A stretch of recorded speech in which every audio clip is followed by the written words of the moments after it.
यार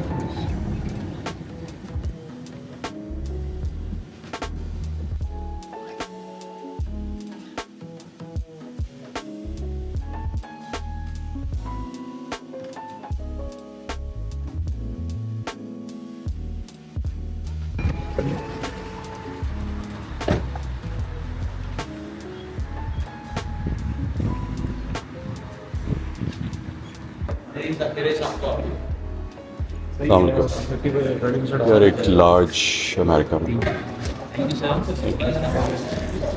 इसमें ना गवर्नमेंट मॉर्निंग डैडी अपने 2 से 3 मिनट लगेंगे आप।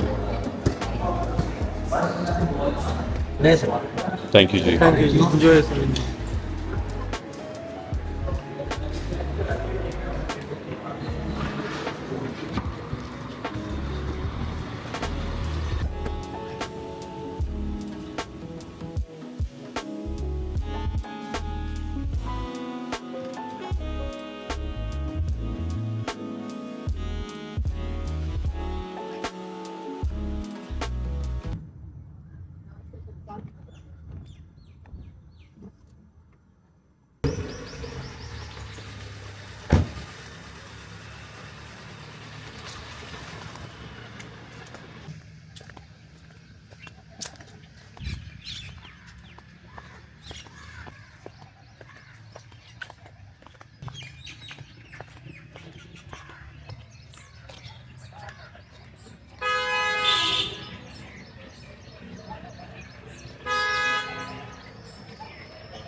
आज मुझे एक क्लाइंट की कॉल आई। हमारे काफ़ी पुराने क्लाइंट हैं, अब उनके साथ एक अच्छी सलाम दुआ भी है, बहुत रेगुलरली हमारी प्रोडक्ट्स यूज़ करते हैं। उन्होंने जर्नली अपनी हेल्थ के लिए मुझे कॉल की थी कुछ आई थिंक महीना 1.5 महीना पहले, और his problem was bleeding gums, और उनके गम्स रिसीड कर रहे थे, ब्लीड कर रहे थे, और वो ठीक नहीं हो रहा था। डॉक्टर्स के पास जाने के बावजूद, ट्रीटमेंट्स कराने के बावजूद, एंटीबायोटिक्स और वो सारा कुछ। तो मैंने उनको एक छोटा सा मशवरा दिया, हालांकि ये मेरी डोमेन नहीं है, लेकिन क्योंकि मैं हेल्थ और फिटनेस की बात करता हूँ तो बहुत सारी चीजें और खास तौर पे खुराक जो है वो आपकी हेल्थ के साथ कनेक्टेड है। सो मैंने उनको सजेस्ट ये किया कि वो अपनी डाइट में से शुगर कंप्लीटली निकाल दें, बिकॉज शुगर जब आपके खून के अंदर आती है तो अगर कोई बैक्टीरियल इन्फेक्शन है, और गम्स और दांत ये एक बहुत रिसेप्टिव हैं बैक्टीरियल इन्फेक्शन के लिए, और वहां पे कोई जख्म हो जाए या कोई चीज फंस जाए दांतों में तो उसकी वजह से इन्फेक्शन होने की चांसेस है। इन्फेक्शन बैक्टीरियल होती है, और बैक्टीरिया के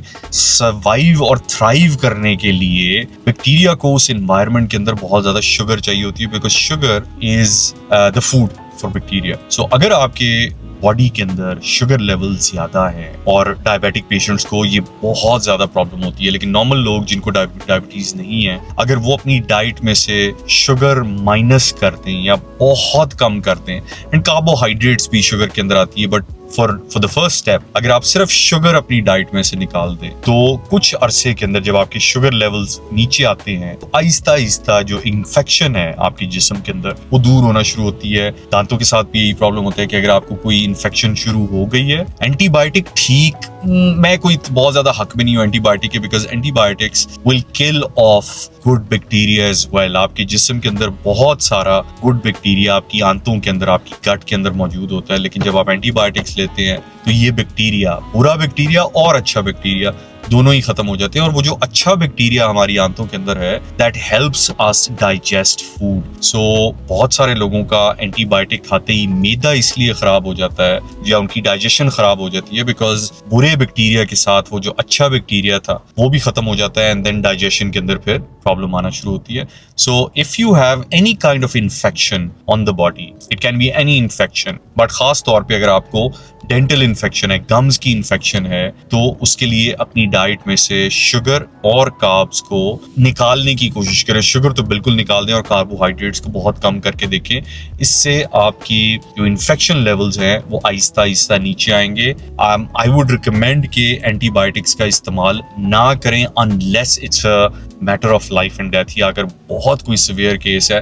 बट उसके बाद फिर जब आपकी गुड बैक्टीरिया खत्म हो जाता है तो उसके बाद आपको दही, एप्पल साइडर विनेगर या फर्मेंटेड फूड्स का इस्तेमाल करना पड़ता है, ताकि वो जो आपकी बैक्टीरिया की कॉलोनी है, जो अच्छे बैक्टीरिया की कॉलोनी आपकी गट में से खत्म हो गई है, उसको आप दोबारा से रीइंस्टेट कर सकें, दोबारा से रिवाइव कर सकें। So if you have infection in the body, try reducing sugar and carbs from your diet. इससे बहुत फर्क पड़ेगा। वैसे भी I think 80% of our disease is caused by sugar and carbs. I strongly believe it. हमारे जिस्म को sugar की तो ज़रूरत नहीं है और कार्ब्स की भी बहुत ज़्यादा ज़रूरत नहीं है एनर्जी के लिए, मे बी, बट इससे ज़्यादा it's a non vital nutrient, non essential nutrient. इसकी हमारे जिस्म को ज़रूरत नहीं है। अगर हमें कार्ब्स नहीं मिलेंगे तो हमारे जिस्म को कोई मसला नहीं पड़ेगा। प्रोटीन्स और हेल्दी फैट्स, ये हमारे जिस्म की ज़रूरत है। सो अपनी डाइट में से शुगर और कार्ब्स को निकालें, you will feel much better और आपकी आहिस्ता आहिस्ता हेल्थ इंप्रूव होना शुरू हो जाएगी। I thought I share this anecdote with you. I will see you guys tomorrow.